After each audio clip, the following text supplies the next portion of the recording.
et bienvenue dans notre série L'esthétique en lumière. Je suis encore une fois avec Axel Chapuis. Bonjour Nelly, bonjour à toutes et à tous. Et aujourd'hui, ça va être un sujet... Ton sujet de prédilection. Génial. La charte graphique. À quoi ça sert? Qu'est-ce que c'est? Où ça s'applique? Et tout ça. Donc tu vas tout nous expliquer.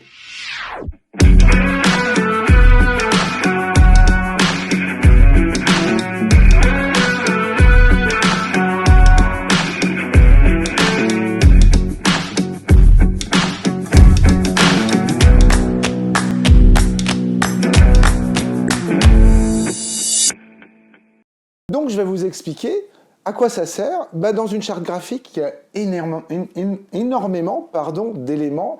À l'intérieur, on va y retrouver bien sûr le numéro 1, votre logo, votre identité. Et ça, c'est important. C'est comment vous allez témoigner, envoyer l'information. À l'intérieur, bien sûr, de cette charte graphique, on va définir chez nous, et je vais vous expliquer le bloc marque. Ça veut dire tout l'univers à l'intérieur du logo qui va être, entre autres, premièrement, ses couleurs, très important. Pourquoi? Parce que à l'intérieur de votre logo et de votre identité et aussi de votre idéologie, de vos valeurs, si vous êtes plus dans le naturel, on va être dans des tonalités beige, marronné, vert. C'est exactement ça. On va travailler une colorimétrie propre, dit des terres de terre, des couleurs chaudes. Par contre, si on est dans l'expertise, Nelly? Alors là, on va être plus dans des couleurs froides, ou si vraiment vous voulez vous positionner aussi un petit peu plus haut de gamme, travailler du noir, du blanc, du doré, de l'argenté. C'est exactement ça. Ces couleurs vont donner un signal très fort. Sur des soins, bien sûr, alors tu parlais de doré, tu parlais en fait de ces couleurs très précises qui vont donner sur des soins à haute fréquence de prix une certaine...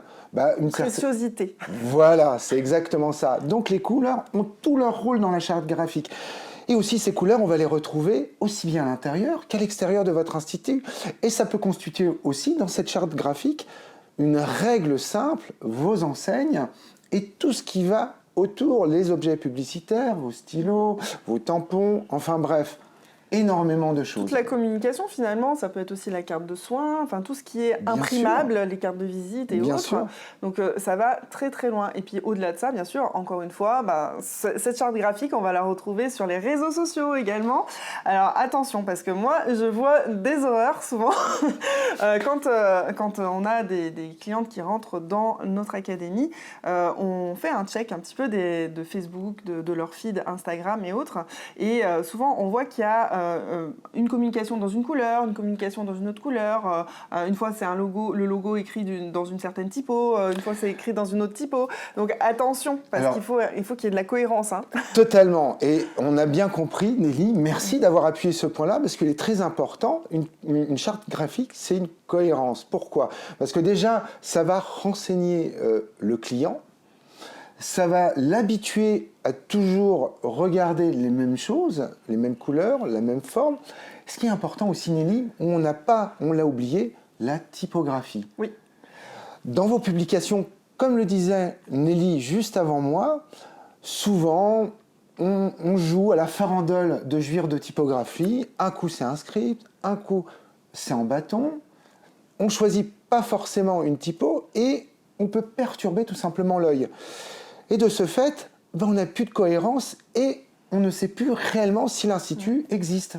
Donc l'idée en fait de la charte graphique, c'est d'une part d'avoir de la cohérence en fait dans toute votre communication, que ça se retrouve, les éléments de la charte graphique se retrouvent systématiquement dans tous vos supports de communication, mais également que vous soyez identifiable, que vous deveniez identifiable. C'est un peu comme McDo, dès qu'on voit du rouge et du jaune avec le M, on sait tout de suite, peu importe comment ils le mettent, comment ils le construisent, c'est exactement... on sait que c'est une pub McDo par exemple. Oui Nelly, c'est exactement ça, elle vous l'a bien expliqué avec bien sûr cette marque, McDo. Et sachez une chose, quand vous avez une charte graphique, alors au départ, c'est compliqué, un client ne vous connaît pas, mais dès que le client vous connaît, a une expérience aussi bien avec votre service, aussi bien avec votre produit, il va mettre une émotion par rapport à ça, il y aura une traçabilité, bien sûr, par rapport à votre établissement. Et là, c'est gagné.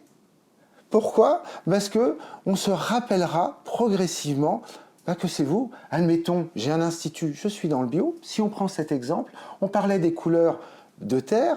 Et si j'ai une communication autour de ça, quand j'aurai cette expérience d'achat, quelle qu'elle soit, je me rappellerai tout simplement par rapport à un sac, par rapport à une publicité que je peux trouver sur les réseaux sociaux, cette communication, et ça appartient à Madame X. La charte graphique, encore une fois, c'est ça qui va faire que petit à petit, l'œil, parce que là on est vraiment clairement dans le visuel, l'œil de vos clients et de vos clientes va s'arrêter sur une de vos communications et va avoir envie soit de la regarder ou pas, si c'est mal fait, et va s'intéresser ou pas à ce qui est écrit sur votre communication, en fonction de s'ils vous aiment, ils veulent tout connaître sur vous, vous êtes identifiable et donc à ce moment-là, ils vont prendre rendez-vous si l'offre ou ce que vous avez mis sur votre communication va être le concerner, correspondre à leurs besoins. Donc après, l'idée c'est que derrière, vous preniez des rendez-vous et que vous vendiez bien sûr plus de produits. Toujours. Et pour rajouter juste une petite parenthèse, ça va vous libérer parce que vous allez être acté par tout simplement un chef d'orchestre qui est cette charte graphique. Et si vous faites travailler aussi bien des graphistes à côté, aussi bien des agences de communication, des designers à côté, vous allez pouvoir imposer tout simplement votre communication. Vous allez pouvoir dire, non, moi, c'est ces valeurs visuelles que j'ai, c'est mon lifestyle. Le lifestyle, c'est le style de vie de la marque, comment elle doit être perçue par rapport, on va dire, à une clientèle naissante ou une clientèle qui est déjà là, Nelly. Exactement. Alors, merci Axel pour toutes ces précisions. Merci à toi, Nelly. C'était vraiment top. Ça permet vraiment de savoir que ces éléments sont essentiels dans la communication. Alors, on se retrouve le mois prochain avec une nouvelle thématique. Alors justement, comment faire quand on est en transition de communication visuelle, c'est-à-dire qu'on souhaite changer de logo, de nom de marque, qu'on souhaite changer d'identité visuelle, comment on fait? Et donc on va aborder ça. Je pense que ça va être très très riche. Ça va être très riche, mais chut, ce sera pour le mois prochain. C'est pour le mois prochain. J'espère que cette vidéo t'a inspiré. En tout cas, nous, on y a pris beaucoup de plaisir, même si c'est beaucoup de travail. Alors, si tu veux recevoir des conseils un peu plus personnalisés par rapport à ton profil de gérante en esthétique, je te recommande vivement de réaliser le quiz dont le lien est dans la description juste en dessous de la vidéo pour pouvoir t'apporter encore plus de contenu adapté à ton profil. En tout cas, je te souhaite une belle journée et surtout, n'oublie pas de t'abonner.